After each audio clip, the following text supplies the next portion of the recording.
आप देखना शुरू कर चुके हैं सत्यम न्यूज वेब टीवी और भदोही जिले की खबरों को लेकर एक बार फिर हाजिर हूं मैं नसीर कुरैशी। सुप्रभात, आदाब, नमस्कार।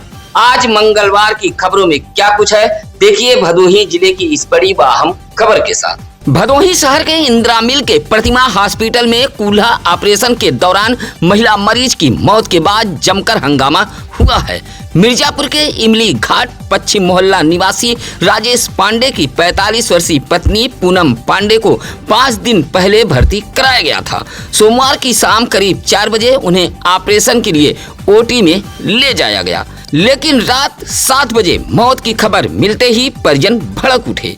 देखते ही देखते मिर्जापुर से बड़ी संख्या में लोग अस्पताल पहुंच गए और डॉक्टर पर लापरवाही का आरोप लगाने लगे। मौके पर कुछ भाजपा नेता भी पहुंचे थे।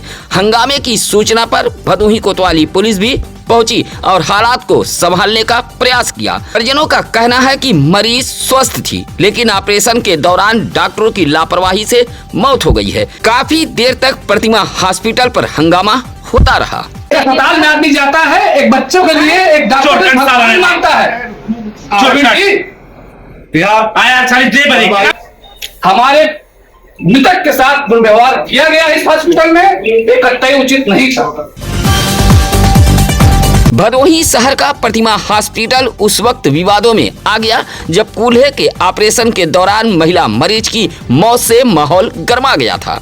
मृतक महिला के परिवार की संगीता पांडे ने बताया कि पूनम पांडे को कूल्हे में आई दिक्कत को लेकर प्रतिमा हॉस्पिटल में भर्ती कराया गया था, लेकिन ऑपरेशन के बाद उसकी जान चली गई। परिजनों ने सीधे तौर पर अस्पताल और डॉक्टरों पर लापरवाही का आरोप लगाया है और जमकर विरोध जताया। एक युवक तो गुस्से में अस्पताल प्रबंधन पर भड़क उठा और जवाब मांगने लगा। हंगामा बढ़ता देख पुलिस मौके पर पहुंची और हालात को काबू में कर लिया। उधर अस्पताल प्रबंधन पूरी तरह खामोश नजर आया और किसी ने मीडिया से बात नहीं की।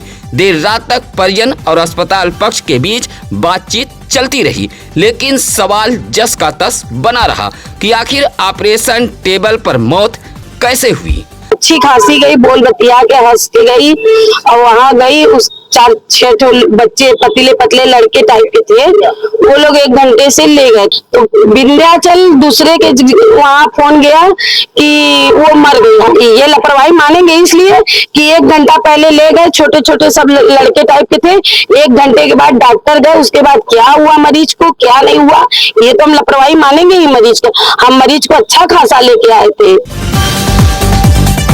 बसपा के पूर्व विधायक उदयभान उर्फ डॉक्टर सिंह की मुश्किलें लगातार बढ़ती जा रही हैं। जमीन कब्जाने के आरोप में 1 सप्ताह के भीतर गोपीगंज कोतवाली में उनके खिलाफ दूसरा मुकदमा दर्ज हुआ है। इस बार गोपीगंज के बघेल छावनी निवासी उमेश सिंह बघेल ने तहरीर देकर अपनी पुश्तैनी जमीन पर जबरन कब्जा करने का आरोप लगाया है। पुलिस ने पूर्व विधायक उदयभान उर्फ डॉक्टर सिंह, उनकी पत्नी रीता सिंह, पुत्र आशीष कुमार सिंह सहित विपुल सिंह, सुशील कुमार दुबे, सुरेश प्रसाद तिवारी, अजीत सिंह और अन्य अज्ञात लोगों के खिलाफ मुकदमा दर्ज किया है। आरोप है कि भूमाफिया गिरोह की तरह रात में दबंगई के बल पर जमीन पर कब्जा किया गया और विरोध करने पर गंभीर परिणाम भुगतने की धमकी दी गई है।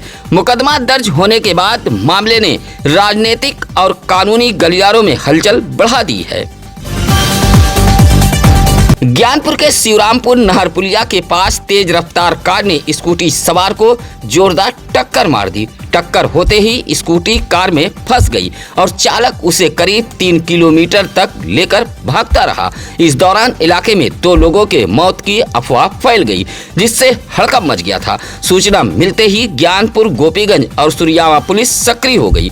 ग्रामीणों ने पीछा कर कार को सुरियामा पाली पुलिस चौकी के पास एक पेट्रोल पंप के समीप रोक लिया। हादसे में गोपीगंज के घाटमपुर निवासी 40 वर्षीय स्कूटी चालक विकास कुमार मौर्य घायल हो गए थे, जिन्हें उपचार के लिए जिला अस्पताल ज्ञानपुर भेजा गया था। कार ज्ञानपुर के बिशुनपुर निवासी नन्हे यादव चला रहा था, जबकि उसमें डॉक्टर बनवासी और संजय भी सवार थे। पाली पुलिस ने कार और क्षतिग्रस्त स्कूटी को कब्जे में ले लिया था। भदोही में वाहन चोरों के खिलाफ चलाए जा रहे अभियान के तहत औराई पुलिस को बड़ी सफलता मिली है। पुलिस अधीक्षक अभिनव त्यागी और अपर पुलिस अधीक्षक शुभम अग्रवाल के निर्देश पर कार्रवाई करते हुए पुलिस ने 2 शातिर चोरों को चोरी की मोटरसाइकिल के साथ गिरफ्तार कर जेल भेज दिया है। मुखबिर की सूचना पर सक्रिय हुई पुलिस ने संदिग्ध बाइक सवारों को रोकने का प्रयास किया, लेकिन दोनों भागने लगे। पुलिस टीम ने घेराबंदी कर पीछा करते हुए कोठरा तिराहे के पास से उन्हें दबोच लिया। गिरफ्तार आरोपियों की पहचान औराई के तुलापुर निवासी 22 वर्षीय अजय दुबे उर्फ सागर दुबे व मिर्जापुर के चील थाना क्षेत्र के भीठी घरवारी निवासी 21 वर्षीय अभिषेक सिंह के रूप में हुई है। पूछताछ में आरोपियों ने खुलासा किया है कि वे मास्टर चाबी की मदद से भदोही और प्रयागराज के भीड़ भाड़ वाले इलाकों से बाइक चुराते थे। चोरी की मोटरसाइकिलें सस्ते दामों पर कबाड़ियों को बेचकर मोटा मुनाफा कमाते थे। पुलिस ने उनके कब्जे से चोरी की बाइक भी बरामद की है। नगर पालिका परिषद भदोही की लापरवाही और अवैध प्लाटरों की मनमानी से छेड़ीबीर मोहल्ले के 2 दर्जन से अधिक परिवारों का जीवन मुश्किलों में घिर गया है। वर्षों से बसे इन परिवारों को आज तक सड़क, नाली, पेयजल और प्रकाश जैसी बुनियादी सुविधाएं नसीब नहीं हो सकी हैं। आरोप है कि अवैध प्लाटरों ने गरीब और भूमिहीन लोगों को ऊंचे दामों पर जमीन बेच दी, लेकिन विकास कार्य कराए बिना ही गायब हो गए। समस्या से परेशान लोग कई बार नगर पालिका परिषद पहुंचे, लेकिन न तो अध्यक्ष से मुलाकात हो सकी और न ही अधिशासी अधिकारी ने उनकी फरियाद सुनी। इससे नाराज बस्ती वासियों का गुस्सा सड़क पर फूट पड़ा। अख्तर अली राइन, मतीन अंसारी, साहबुद्दीन और जुबेर अंसारी समेत दर्जनों लोगों ने प्रदर्शन कर प्रशासन से सड़क, नाली, पेयजल और स्ट्रीट लाइट की व्यवस्था कराने की मांग की है। चेतावनी दी कि समस्या का समाधान नहीं हुआ तो बड़ा आंदोलन किया जाएगा। चौरी के जगन्नाथपुर गांव में शराब के लिए पैसा न देने पर दबंगई का मामला सामने आया है। आरोप है कि गांव का कमलेश सोमवार सुबह टेम्पो लेकर 40 वर्षीय लक्ष्मण बनवासी के घर पहुंचा और शराब पीने के लिए रुपया मांगने लगा। लक्ष्मण द्वारा पैसा न देने से इनकार करने पर कमलेश आग बबूला हो गया। आरोप है कि उसने टेम्पो से डंडा निकालकर लक्ष्मण की पिटाई शुरू कर दी। शोर सुनकर बीच बचाव करने पहुंची पत्नी रेखा और 18 वर्षीय पुत्र ननकू को भी नहीं बख्शा गया और तीनों को मारपीट कर घायल कर दिया गया। घायल परिवार को उपचार के लिए CSC भदोही में भर्ती कराया गया था। पीड़ित बनवासी परिवार ने चौरी पुलिस को तहरीर देकर आरोपी के खिलाफ सख्त कार्रवाई की मांग की है। घटना को लेकर गांव में चर्चा का माहौल है। गोपीगंज के मिर्जापुर रोड रामलीला मैदान के पास एक क्लिनिक पर कार्रवाई करने पहुंची स्वास्थ्य विभाग की टीम को खाली हाथ लौटना पड़ा। IGRS पोर्टल पर मिली शिकायत के आधार पर एडिशनल CMO OP शुक्ला के नेतृत्व में टीम क्लिनिक को सील करने पहुंची थी, लेकिन उससे पहले ही क्लिनिक संचालक मौके से फरार हो चुका था। बताया जा रहा है कि टीम की भनक लगते ही संचालक ने आनन फानन में शटर पर एक सूचना चस्पा की और गायब हो गया। इससे स्वास्थ्य विभाग में मुखबिरी की चर्चा तेज हो गई है। नायब तहसीलदार जयराम प्रजापति ने बताया कि जांच और कार्रवाई के लिए टीम मौके पर पहुंची थी, लेकिन चिकित्सक नहीं मिला। फिलहाल टीम बैरंग लौट गई। चर्चा है कि स्वास्थ्य विभाग में बैठे किसी ने मुखबिरी कर दी, जिससे क्लिनिक का डॉक्टर मौके से फरार हो गया और टीम को झुंझुना थमा गया। भदोही जौनपुर सीमा पर धौरारा पुलिस चौकी के समीप सोमवार को अपना दल यश की राष्ट्रीय अध्यक्ष एवं केंद्रीय मंत्री अनुप्रिया पटेल का कार्यकर्ताओं ने जोरदार स्वागत किया। मड़ियाहों से मिर्जापुर जाते समय वरिष्ठ नेता अमजद अहमद के नेतृत्व में बड़ी संख्या में जुटे कार्यकर्ताओं ने फूल मालाओं से उनका अभिनंदन किया था। स्वागत स्थल पर महिलाओं की भी मौजूदगी देखी गई। ढोल नगाड़ों और जय घोष के बीच कार्यकर्ताओं का उत्साह देखते ही बन रहा था। पूरे कार्यक्रम में पार्टी समर्थकों ने अपने राष्ट्रीय अध्यक्ष के प्रति सम्मान और समर्थन का प्रदर्शन किया। स्वागत के दौरान क्षेत्र का माहौल पूरी तरह राजनीतिक रंग में रंगा नजर आया और कार्यकर्ताओं में खासा उत्साह देखने को मिला था। इस मौके पर जिलाध्यक्ष हरिलाल पाल, राजदेव पटेल, कप्तान सरोज, किरण चौरसिया, सनी बिंद, सरफराज नवाज आदि मौजूद रहे। मुहर्रम पर्व को शांतिपूर्ण और सौहार्दपूर्ण माहौल में संपन्न कराने के लिए सोमवार को जिले भर के थानों पर पीस कमेटी की बैठक आयोजित की गई थी। पुलिस अधीक्षक अभिनव त्यागी व अपर पुलिस अधीक्षक शुभम अग्रवाल के निर्देश पर हुई बैठकों में ताजियादारों, अखाड़ेदारों, धर्मगुरुओं, सभासदों, ग्राम प्रधानों, संभ्रांत नागरिकों और डिजिटल वॉलंटियरों ने भाग लिया था। भदोही में एसडीएम अरुण गिरी, सीओ सुमित त्रिपाठी, ईओ दयाशंकर वर्मा और इंस्पेक्टर शैलेश राय मौजूद रहे। वहीं ज्ञानपुर, औराई, गोपीगंज, दुर्गागंज और चौरी में भी बैठक हुई है। अधिकारियों ने स्पष्ट कहा है कि त्योहार आपसी भाईचारे के साथ मनाया जाए। सोशल मीडिया पर विशेष निगरानी रखी जा रही है और अफवाह फैलाने या माहौल बिगाड़ने की कोशिश करने वाले अराजक तत्वों के खिलाफ कड़ी कार्रवाई की जाएगी। गोपीगंज के माधोपुर राष्ट्रीय राजमार्ग पर तेज रफ्तार स्कॉर्पियो अनियंत्रित होकर डिवाइडर पर चढ़ने के बाद पलट गई। हादसे में पुलिस विभाग के रिटायर्ड सब इंस्पेक्टर समेत 4 लोग घायल हो गए हैं, जबकि एक मासूम और एक अन्य रिश्तेदार बाल बाल बच गए हैं। फतेहपुर के राधानगर निवासी 60 वर्षीय retired sub inspector Dharmendra Kumar नागर परिवार के साथ वाराणसी दर्शन पूजन के लिए स्कॉर्पियो से जा रहे थे। इसी दौरान स्कॉर्पियो चालक नियंत्रण खो बैठा और तेज रफ्तार स्कॉर्पियो अनियंत्रित होते हुए डिवाइडर से टकराकर पलट गई। दुर्घटना के बाद मौके पर अफरा तफरी मच गई थी। स्थानीय लोगों ने तत्परता दिखाते हुए स्कॉर्पियो में फंसे लोगों को बाहर निकाला था। सूचना पर पहुंची एनएचआई की एम्बुलेंस ने सभी घायलों को सीएससी गोपीगंज पहुंचाया था। हादसे में धर्मेंद्र कुमार नागर, प्रियंका, ममता देवी सहित 4 लोग घायल हुए हैं। खमरिया के भवनाथ पट्टी निवासी 60 वर्षीय शिवसागर उर्फ मुन्ना यादव का शव सोमवार की सुबह मिर्जापुर के चील थाना क्षेत्र के हरिसिंहपुर गंगा घाट पर उतराया हुआ मिला है। शव मिलने की सूचना पर परिजनों में कोहराम मच गया था। मौके पर पहुंचे परिजनों ने शव की पहचान की है। जानकारी के अनुसार शिवसागर यादव कोयलरा निवासी राजकिशोर बिंद की पुत्री के निधन पर शोक व्यक्त करने गए थे। इसके बाद गोपीगंज के डिरवा गंगा घाट पर अंतिम संस्कार में शामिल हुए। अंतिम संस्कार के बाद गंगा स्नान के दौरान वह अचानक लापता हो गए थे। घटना के बाद परिजन, पुलिस और गोताखोर उनकी तलाश में जुटी थी, लेकिन कोई सफलता नहीं मिली। करीब 32 घंटे बाद सोमवार की सुबह उनका शव गंगा में बहकर हरसिंहपुर घाट पहुंच गया था, जहां स्थानीय लोगों की सूचना पर पुलिस मौके पर पहुंची। शव बरामद होने के बाद पूरे क्षेत्र में शोक की लहर दौड़ गई। परिवार के लोगों का रो रो कर बुरा हाल है। गोपीगंज के एकलान में सोमवार को मुदनवाल महासभा का 29वां स्थापना दिवस उत्साह और गरिमामय माहौल में मनाया गया। कार्यक्रम का शुभारंभ मुख्य अतिथि कालीन निर्यातक ब्रजेश गुप्ता ने दीप प्रज्वलित कर किया था।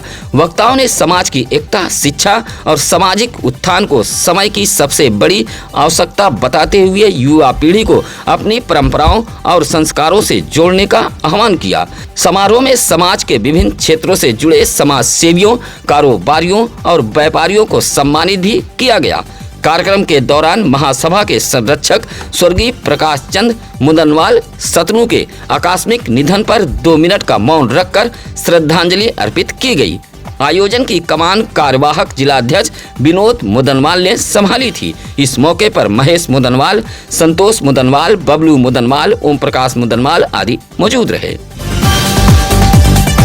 विश्व वृद्धजन दुर्व्यवहार जागरूकता दिवस पर सोमवार को भदोही जिला विधिक सेवा प्राधिकरण ने गोपीगंज के खड़हट्टी मोहाल में मौजूद वृद्धाश्रम में जागरूकता शिविर आयोजित किया था। शिविर में वरिष्ठ नागरिकों को उनके कानूनी अधिकारों की जानकारी दी गई और फल, मिठाई सहित अन्य उपयोगी सामग्री वितरित की गई। वक्ताओं ने कहा कि वृद्धजन पेंशन, भरण पोषण या किसी भी कानूनी समस्या के लिए जिला विधिक सेवा प्राधिकरण से सीधे संपर्क कर सकते हैं। उन्हें वरिष्ठ नागरिकों के भरण पोषण संबंधित कानूनों और सरकारी संस्थानों में उपलब्ध विशेष सुविधाओं की भी जानकारी दी गई। शिविर में कहा गया कि वृद्धजनों के साथ दुर्व्यवहार होने पर तत्काल पुलिस और प्राधिकरण को सूचना दी जाए। कार्यक्रम में सेवा, सम्मान और संरक्षण का संदेश प्रमुखता से दिया गया। इस मौके पर BLB आनंद कुमार सिंह, अभिषेक प्रजापति, प्रेम शंकर मौर्य आदि मौजूद रहे।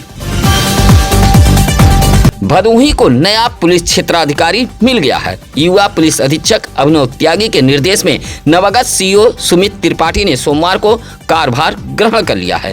तेज तर्रार और सक्रिय पुलिस अधिकारियों के रूप में पहचान रखने वाले सीओ ने पदभार संभालते ही अपराधियों और अराजक तत्वों को कड़ा संदेश दिया है। उन्होंने कहा कि उनकी पहली प्राथमिकता मुहर्रम पर्व को शांतिपूर्ण और सौहार्दपूर्ण माहौल में संपन्न कराना है। इसके लिए पुराने रिकॉर्ड खंगाले जा रहे हैं और त्योहारों में खलल डालने वालों की पहचान की जा रही है। सीओ ने साफ कहा कि महिला अपराध, चोरी, लूट और शांति भंग करने वाले तत्व अपनी हरकतों से बाज आ जाए, अन्यथा पुलिस उनके खिलाफ सख्त कार्रवाई करेगी। उनके सख्त तेवरों से अपराधियों में हलचल मच गई है।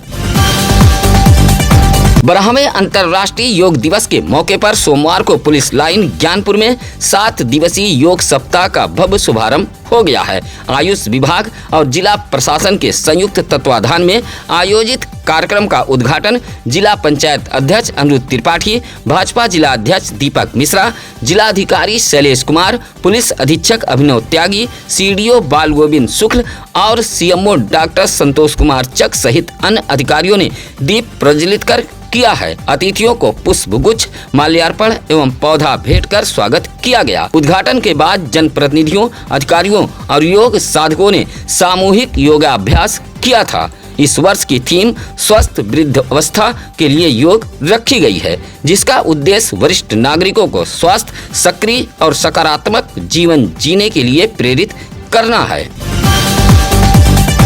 भदोही में पंचायत सहायक कर्मचारी यूनियन ने सोमवार को ज्ञानपुर विकास भवन कार्यालय पहुंचकर जिला पंचायत राज अधिकारी को एक पत्र सौंपते हुए विभिन्न मांगों को लेकर आवाज उठाई है।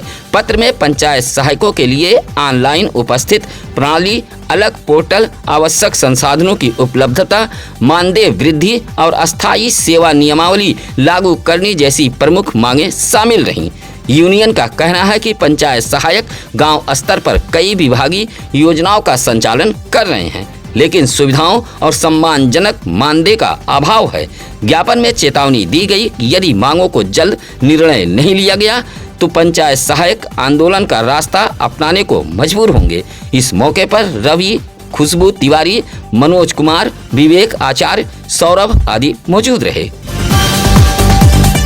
औराई में दिन दहाड़े मोबाइल छिनैती की घटना से हड़कंप मच गया था। गोपीगंज के दानी पट्टी बैरी विसा निवासी नीरज कुमार पांडे ने औराई पुलिस को दिए गए तहरीर में बताया है कि वह बाइक से औराई की तरफ जा रहा था। जैसे ही घोसियां ओवरब्रिज के मध्य पहुंचा, तभी दूसरी बाइक पर सवार 2 युवक उसके पास पहुंचे और झपट्टा मारकर जेब में रखे मोबाइल लेकर फरार हो गए। पीड़ित ने काफी दूर तक पीछा किया था, लेकिन बदमाश तेज रफ्तार के चलते हाथ नहीं आए। घटना के बाद पीड़ित ने पुलिस से कार्रवाई और मोबाइल बरामदगी की गुहार लगाई है। ज्ञानपुर के खड़गपुर में मौजूद प्राचीन लोकनाथ मंदिर में मलमास माह के अंतिम सोमवार पर श्रद्धा और भक्ति का अद्भुत संगम देखने को मिला है। 1 माह से चल रहे हरि कीर्तन के समापन पर भव्य भंडारे का आयोजन किया गया था, जिसमें क्षेत्र के हजारों श्रद्धालुओं ने प्रसाद ग्रहण कर भगवान शिव का आशीर्वाद प्राप्त किया। खड़गपुर निवासी कठारी पाल ने बताया कि मंदिर में वर्षों से मलमास के दौरान अखंड हरि कीर्तन और पूजा पाठ की परंपरा चली आ रही है। मंदिर के पुजारी जग्गू महाराज के सानिध्य में पूरे माह धार्मिक आयोजन चलता रहा। सोमवार सुबह शुरू हुआ भंडारा देर रात तक चलता रहा और श्रद्धालुओं की भारी भीड़ उमड़ी थी। भंडारे में आए लोगों की सेवा में मल्लू पाल, जिलाजीत परदेसी, राजेश पाल आदि मौजूद रहे। मलमास के अंतिम दिन सोमवार को भदोही जिले के गंगा घाटों, मंदिरों और धार्मिक स्थलों पर श्रद्धालुओं का सैलाब उमड़ पड़ा था। सुबह से ही श्रद्धालु स्नान, दान और पूजा अर्चना में जुटे रहे। कोरोना के प्रसिद्ध बाबा सेमरातनाथ धाम मंदिर पर भक्तों की भारी भीड़ देखी गई। मंदिर परिसर और आसपास दर्जनों दुकानों पर धार्मिक सामग्री की खरीदारी होती रही। सुरक्षा व्यवस्था को लेकर corona inspector Manish Dwivedi police बल के साथ पूरे समय मुस्तैद देखे गए। उधर गोपीगंज के रामपुर गंगा घाट पर भी पुण्य स्नान के लिए बड़ी संख्या में श्रद्धालु पहुंचे थे। वहीं पौराणिक महत्व की नगरी सीतामढ़ी महर्षि वाल्मीकि आश्रम में व्रती महिलाओं ने विशेष पूजा अर्चना कर परिवार की सुख समृद्धि, पति की दीर्घायु और संतान के उज्जवल भविष्य की कामना की थी। महिलाओं ने स्नान ध्यान के बाद वट वृक्ष की परिक्रमा कर दीप, रोली, अक्षत, पुष्प और फलों से विधिवत पूजन किया था। भगवान विष्णु और माता पार्वती का स्मरण करते हुए श्रद्धालु धार्मिक उल्लास के साथ अपने घरों को लौट गए। पूरे दिन क्षेत्र में भक्ति और आस्था का माहौल बना रहा। गोपीगंज के जगन्नाथपुर मटरू महावीर मंदिर में पुरुषोत्तम मास के पावन अवसर पर आयोजित अखंड श्री हरि कीर्तन पाठ का समापन श्रद्धा और भक्ति के माहौल में हुआ है। समापन के बाद भव्य भंडारे का आयोजन किया गया था, जिसमें बड़ी संख्या में श्रद्धालुओं ने महाप्रसाद ग्रहण कर पुण्य लाभ प्राप्त किया। मंदिर परिसर जय श्री राम और हरि नाम के जयकारों से गूंज उठा। धार्मिक आयोजन को सफल बनाने में आनंद जी महाराज, संजीव दुबे, अक्षय तिवारी, सत्यप्रकाश तिवारी, शिव तिवारी, राजदेव तिवारी, सुशील तिवारी, अशोक तिवारी तथा व्यास जी सहित अनेक लोगों का विशेष सहयोग रहा। आयोजकों ने सभी श्रद्धालुओं और सहयोगों के प्रति आभार जताया है। आप देख रहे थे भदोही जिले का अपना विभाग चैनल सत्यम न्यूज वेब टीवी। आप हमसे बड़ी संख्या में जुड़िए। आप जुड़ेंगे तो हमें ताकत मिलेगी। सत्यम न्यूज अखबार व वेब टीवी अपने जिले का अपना अखबार व चैनल है। ऐसे में आप अपनी बात को शासन सत्ता तक पहुंचाने के लिए आप सत्यम न्यूज अखबार को पढ़ें व सत्यम न्यूज वेब टीवी को सब्सक्राइब करें। आप अपने बच्चों के जन्मदिन की बधाई भी हमें भेज सकते हैं। इसी के साथ अब नसीर कुरैशी को दीजिए इजाजत। नमस्कार, आदाब। ताज़ा खबरों के लिए सत्यम न्यूज़ को सब्सक्राइब करें।